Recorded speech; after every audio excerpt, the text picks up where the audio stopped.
So, it's Rachel, and I'm here with my very special guest, Jennifer Beckham. She is the author of Get Over Yourself. Can you see it? 7 Principles to Get Over Yourself and On With Your Destiny. And that book is wonderful. You guys definitely need to get a copy if you've never read it. And as she says, if that title offends you, it's probably a good sign you need to read it. And so I told you guys last night, I am feeling super nostalgic this week while I am down in Jacksonville, and I am done with my work appointments, and I'm headed back to the airport, and I just texted Jen and asked her if she could meet up real quick with me. We're here at the Panera that the two of us sat at just over 3 years ago. Right. So it was August of 2013. And let me set the scene for you guys. I kind of want to take you down memory lane and tell you this story, kind of a fun backstory behind my book that's getting ready to come out, Now What? So just over 3 years ago, I was freshly engaged and freaking out. I did not want to be remarried. I didn't understand marriage. I had already been there, done that, and it did not work for me. And so I did not want to be remarried. And so I was freaking out about that. And I started this conversation with God, like, you've got to show me what this even looks like and what this even means and what's even the point of marriage, because I don't get it. And so I was going through this class at my church called Building Blocks. It's a premarital course. And one of the requirements was to write your spiritual journey statement. And so through that, as I was writing my story about going through my divorce and just the places that God had brought me to at that point, I started to see a story coming together. And by that point in time, Jennifer and I had connected. It was the first thing we did. We had already spoken on stage together in Impact. She brought me on stage for one of her illustrations. I was the woman at the well, which is extremely accurate for me at the time. You were my hoochie mom. I was, and I really was. And so I did not know that. Right, she did not, because she has such a good view of me. And so that's the place that I was in. And so I had reached out to her and said, hey, I'm going to be in Jacksonville. Can we sit down and get coffee? And so you guys know what was going on in my head at that time. I had this 13-page spiritual journey statement that I had written that I started to see as, oh, this is that testimony thing that people talk about that I've heard about my whole life. And I kind of see how this could be the framework for a book. And you guys, at that time, if any of you have ever started to write or started to do anything that you feel like God is calling you to in life, immediately you know those voices that come in and tell you, who do you think you are? Who's going to listen to you? What credibility do you have? What do you have to say that's any different than all the other books that have already been written? And that never goes away, by the way. Exactly, ever. And so that's where I was at. And so I've got this 13 pages trembling in my hands, and I'm sitting down with who was still is one of my heroes, and this woman that I look up to and respect so much. And what I wanted her to do, I needed to hand that to somebody that I respected, and for them to tell me, yes, you have a story to tell. Yes, people need to hear this. And so that's what we did. So we sat down, and that conversation kind of started. Yeah. That wasn't the conversation that we had that night. No. That was at the very end. I slipped her the copy of that, and she read it, and that kind of came later. But that night at Panera, our conversation, it's so funny. What was already written wasn't even half the story, you guys. The other half of the story happened after this conversation that she and I had. Right. So we sat down, and I start telling her about how I'm freaking out about remarriage, and how I'm diving into all these books on, between my marriage and my engagement and my wedding, I read 16 books on marriage, divorce, and remarriage. So I was in the process of that when we sat down. And I'm telling her about these different things that I'm learning. And she looks directly at me during that conversation, and here's what she asked me point blank. Have you been released from your marriage to your first husband? And that would be a very shocking question, right? Except I literally was in the process of reading Kenneth Hagin's book, Marriage, Divorce, and Remarriage, and I had just read that chapter about the circumstances in which you're released from your marriage.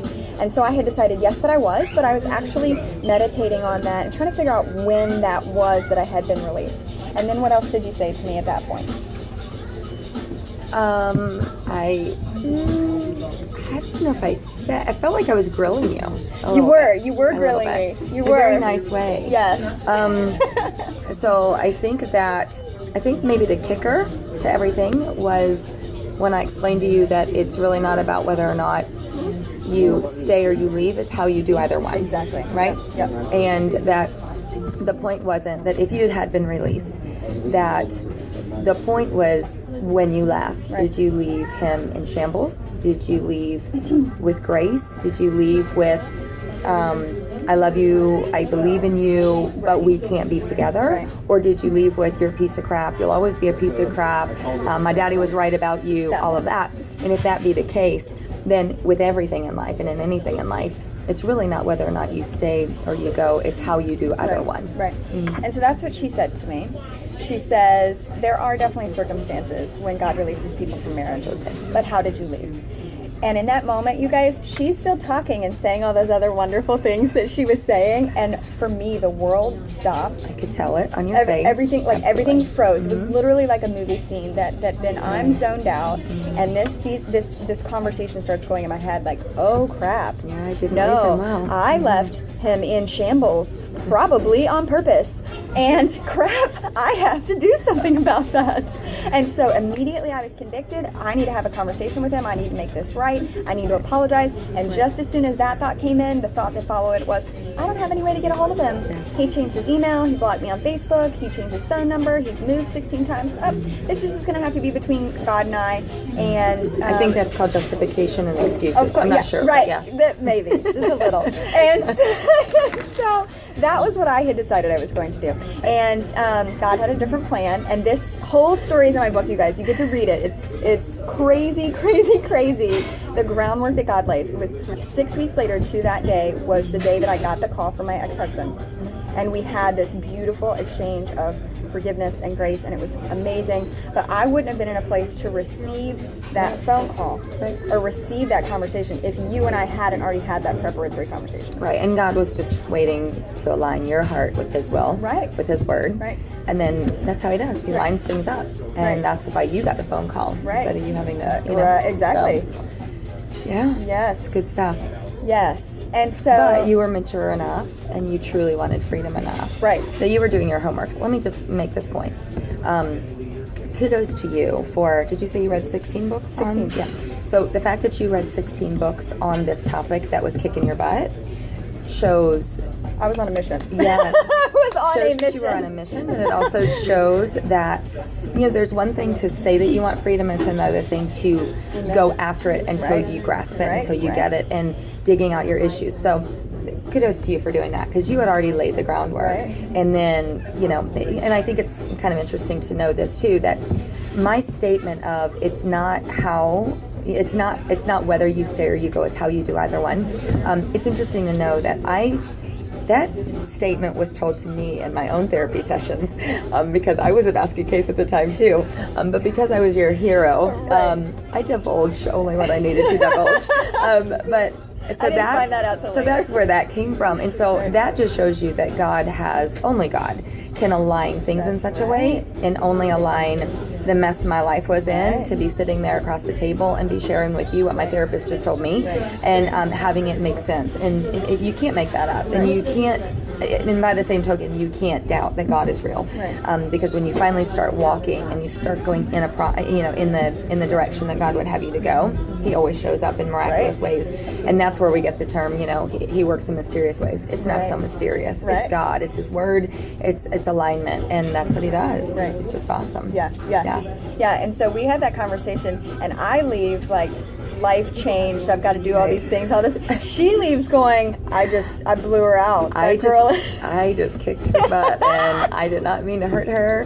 I think I texted you and said, I hope you're okay. Right. But no, it was just like Jen said, like it was exactly what God knew my heart needed to hear in that moment, and it was exactly what I needed to hear to take me further down that road that He was taking me, this journey that He was taking me on. And this is just a part of the story, you guys, is this journey to remarriage that I was on. And so you can read all the rest of the details. Most of it's in chapter 7, which is the myth of Prince Charming and the other lies we've been told. And it's about all the incorrect things and the incorrect expectations that I had and held and believed about marriage that I learned through this journey.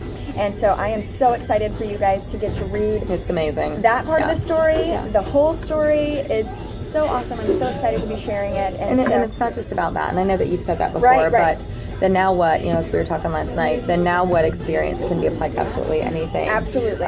Even, as we were talking, even a 60 and 70-year-old woman sitting there going, well, now what? Now what with my life? Right. Now what? I'm this age, but I'm left here on earth, Right. And what's God going to do with me now? Exactly. So it really applies to each and every person at every stage. Exactly. And that was my biggest concern with the book is I don't just want people to think that you have to be a mid-20s divorcee to understand this story and to get this and for it to relate to you. Right. The whole second half of my book is other people's now what stories. It's stories of people who were sent to prison, people who were rejected from the military, medical conditions, all these things. Whatever point in your life that you get to that everything is broken, everything is falling apart. Life is interrupted. Yeah, and it's this life-altering circumstance that you're sitting there and you're going, okay, God. Didn't sign up for this. Now what? Right, exactly. And so that's good. That's what it is. That's and I'm great. excited. I'm excited So too. thank you guys for joining us. Yes. I have a very exciting announcement. Launch date is coming along very well. We're on track.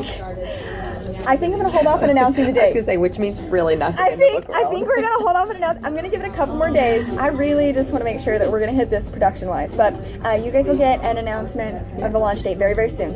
And we're very excited. And thanks so much for joining us, and we'll talk to you guys soon. Okay. All right. Bye. Bye.